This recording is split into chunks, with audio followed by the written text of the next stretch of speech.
ప్రఖ్యాత విద్యావేత్త, శాసనమండలి సభ్యులు ప్రొఫెసర్ నాగేశ్వర్, కాకతీయ విశ్వవిద్యాలయం మాజీ ఉపకులపతి, ప్రఖ్యాత చరిత్రకారులు ప్రొఫెసర్ వైకుంఠం, హైదరాబాద్ సెంట్రల్ విశ్వవిద్యాలయం, హైదరాబాద్ కేంద్రీయ విశ్వవిద్యాలయం రాజనీతి శాస్త్ర విభాగ అధిపతి ఆచార్య ప్రొఫెసర్ రామబ్రహ్మం మనతో ఉన్నారు.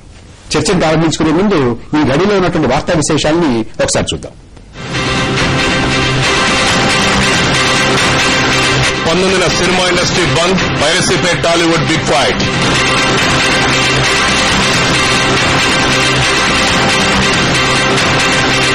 కరీంనగర్లో ఎలుగుబంటి బీభత్సం, కాల్చి చంపేసిన పోలీసులు.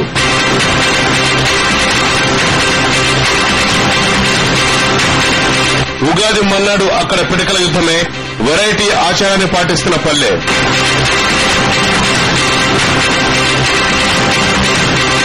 సర్కారుకు ఫ్రీ జోన్ టెన్షన్, విపక్షాల ఒత్తిడితో అసెంబ్లీ తీర్మానానికి రెడీ.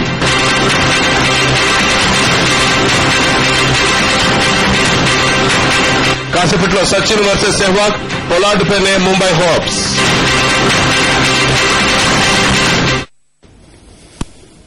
విదేశీ విశ్వవిద్యాలయాలు మన దేశంలో తమ శాఖలను తెరవడానికి వీలు కల్పిస్తూ త్వరలో కేంద్రం పార్లమెంట్లో చట్టం చేయబోతోంది. మొన్న సోమవారం ఈ మేరకు కేంద్ర మంత్రి మండలి సూత్రప్రాయంగా నిర్ణయం తీసుకుంది.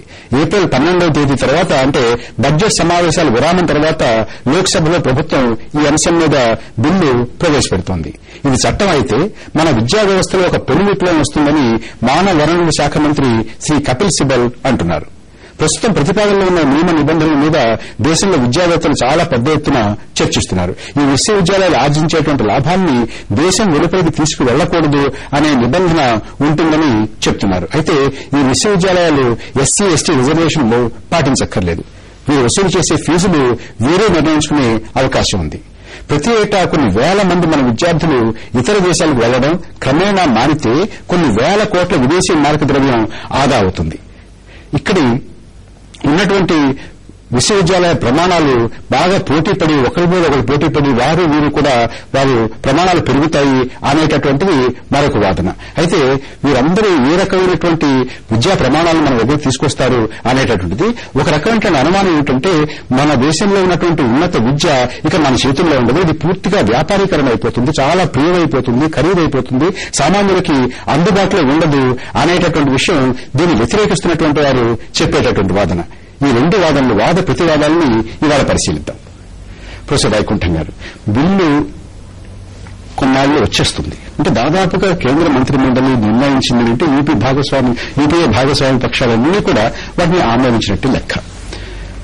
ఇది ఆమోదం పొందడం కూడా దాదాపుగా ఖరారైపోయినట్టే. అయితే ఇందులో ఉన్నటువంటి నియమ నిబంధనలు ఇప్పటికే మీకు తెలిసే ఉంటాయి. దీన్ని కేంద్ర ప్రభుత్వం ఎందుకు ఆలోచించింది?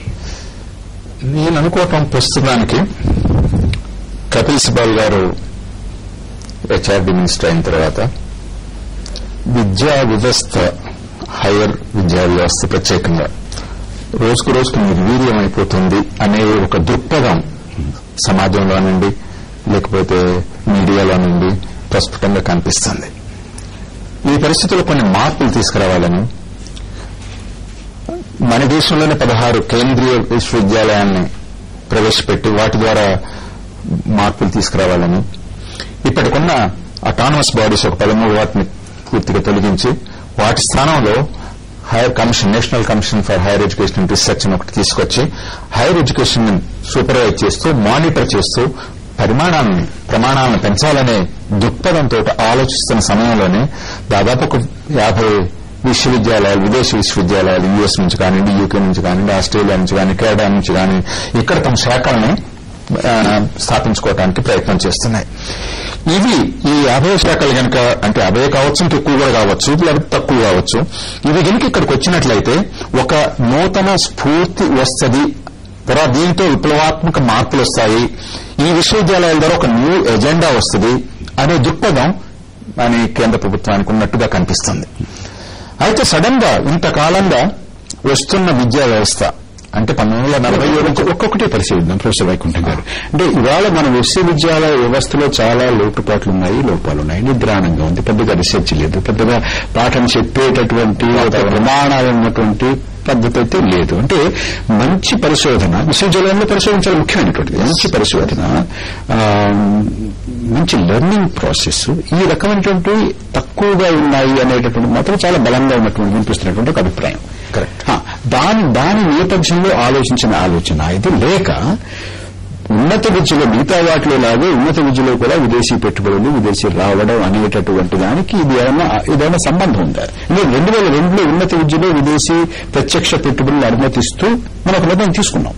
ఇప్పుడు అది ఉంది. అయితే విశ్వవిద్యాలయాలు రావాలా వద్దా, క్యాంపస్ ఉండాలా వద్దా, ఉంటే ఎలా ఉండాలి, ఏ నిబంధనల ప్రకారం ఉండాలి అనేటటువంటి దాని మీద చర్చ ఆ సందర్భంలో వచ్చినటువంటి బిల్లా.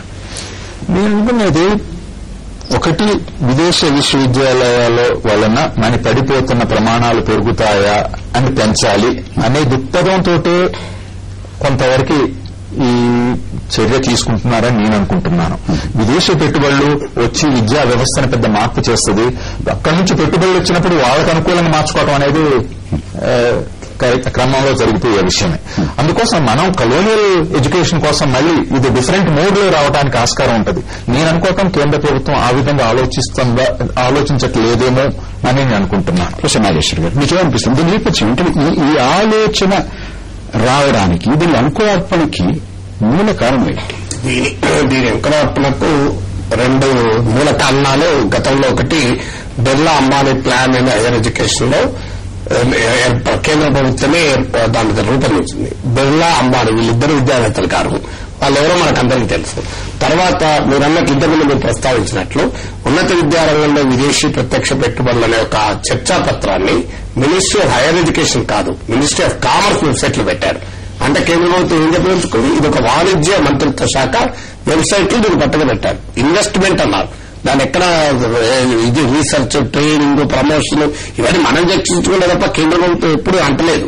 దాన్ని కామర్స్ వెబ్సైట్ లో పెట్టినట్టునే దీన్ని ఒక వాణిజ్య అంశంగా చూడాలని.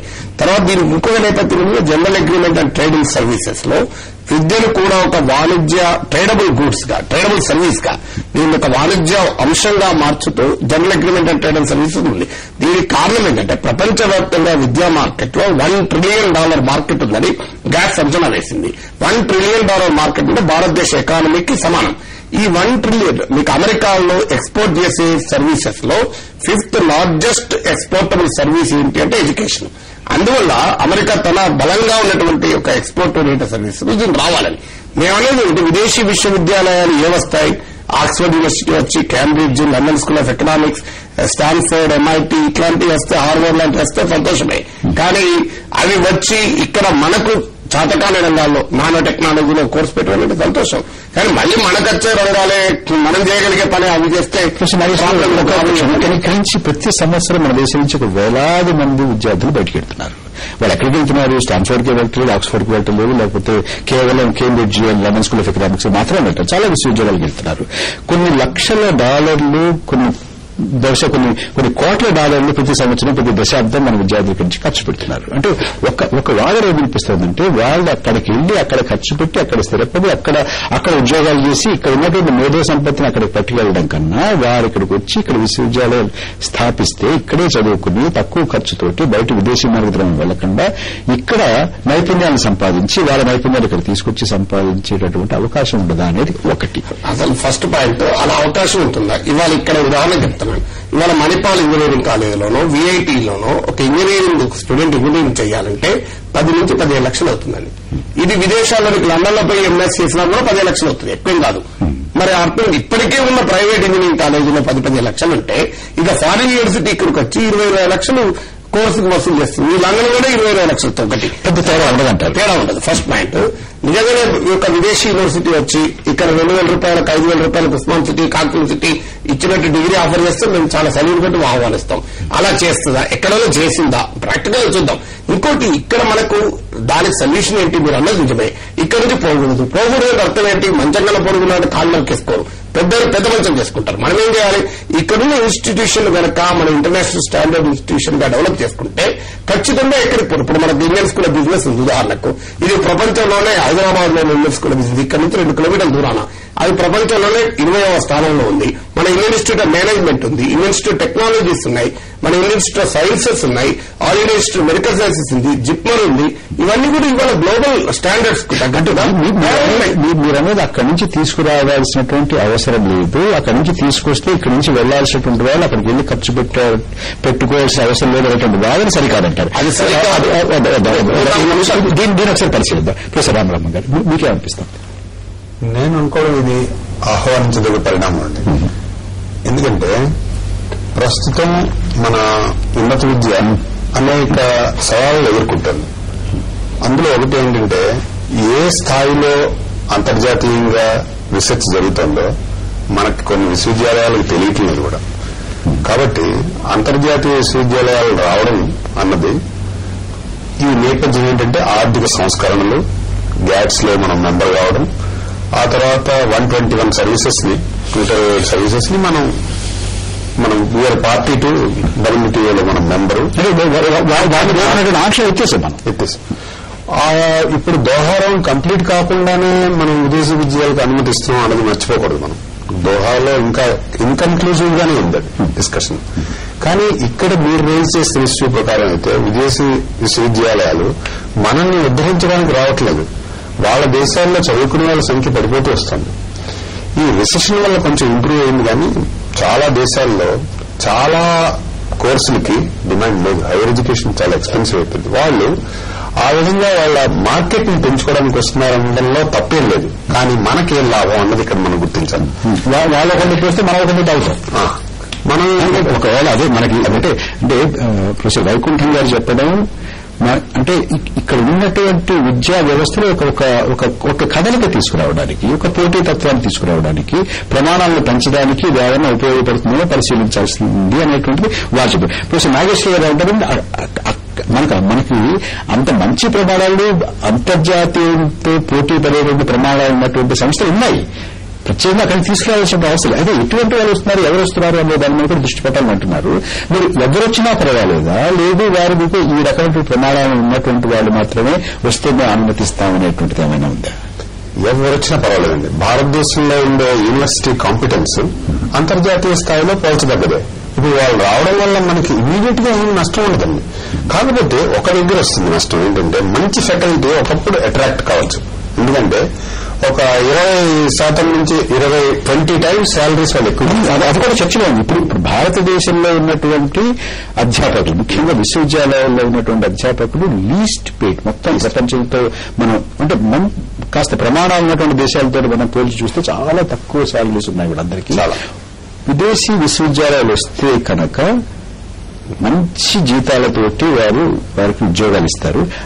రామన్ గారు, మరి అలాంటప్పుడు మనకు ఉన్నటువంటి విశ్వవిద్యాలయాలు ఖాళీ అయిపోరా చాలా వరకు? అంటే టెంపరీగా ఒక రకమైన క్రైసిస్ వస్తుంది లీడర్షిప్ లో కానీ, లేకపోతే తర్వాత ట్రైనింగ్ గ్యాప్స్ వస్తాయి. ఇప్పుడు బిల్లు వస్తుంది కనుక ఇవి వచ్చినప్పటికీ విధి విధానాలు నిర్ణయించేటప్పటికీ కనీసం 2 సంవత్సరాలు పడుతుంది. ఇది మనం మొదటిసారి రావట్లేదు. 1997 నుంచి చర్చ సాగుతూనే దీని మీద. 2007లో మొదటిసారి ప్రయత్నించారు, కానీ లెఫ్ట్ పార్టీస్ చాలా స్ట్రాంగ్ గా రెసిస్ట్ చేశాయి. కానీ ఇప్పుడు మీరు వద్దన్నారనుకోండి, వద్దంటే మనం ఇంటలెక్చువల్ కాంపిటీషన్ తట్టుకోలేక మనం వద్దంటున్నాం అనే అభిప్రాయం ప్రజల్లోకి వెళ్లే ప్రమాదం ఉంది. కానీ మనం వాటిని ఆహ్వానించి వాటికన్నా ధీటుగా మనం ఎప్పటికైనా సరే మనం, ఎందుకంటే ఇండియన్ హైయర్ ఎడ్యుకేషన్ కి ఓ రిసిలియన్స్ ఉంది. ఇక్కడ ఉన్న మోస్ట్ కాంపిటెంట్ వాళ్ళు ఒకప్పుడు ఇతర దేశాల్లో విజిటింగ్ ప్రొఫెసర్స్ గా పనిచేసి వచ్చిన వాళ్ళు, చాలా ఆహ్వానాల మీద ఇక్కడి నుంచి వెళ్లిన వాళ్ళు. కాబట్టి కొన్ని ఏరియాస్ లో, ఫ్రాంటియర్ ఏరియాస్ లో మన వాళ్ళు కూడా చాలా స్ట్రాంగ్ ప్రెజెన్స్ మొత్తం మీద అటు విశ్వవిద్యాలయాల మీద, విశ్వవిద్యాలయాల్లో చదువు చెప్తున్నటువంటి అధ్యాపకుల మీద, ఉన్నటువంటి సదుపాయాల మీద, ప్రమాణాల మీద ఎటువంటి ప్రభావం పడుతుంది అనే విషయంలో మరికొంత లోతుగా వెళ్దాం చర్చలోకి. ఒక చిన్న విరామం తీసుకున్నాం. విరామం తీసుకునే ముందు ముక్కలనేని శేషగిరిరావు గారు ప్రఖ్యాత విద్యావేత్త, వారు కూడా మనతో ఫోన్ లైన్ లో చర్చలో పాల్గొనడానికి మనకు అందుబాటులోకి వచ్చారు. వారు కూడా చర్చలో పాల్గొంటారు. ఇప్పుడు ఒక చిన్న విరామం తీసుకుందాం.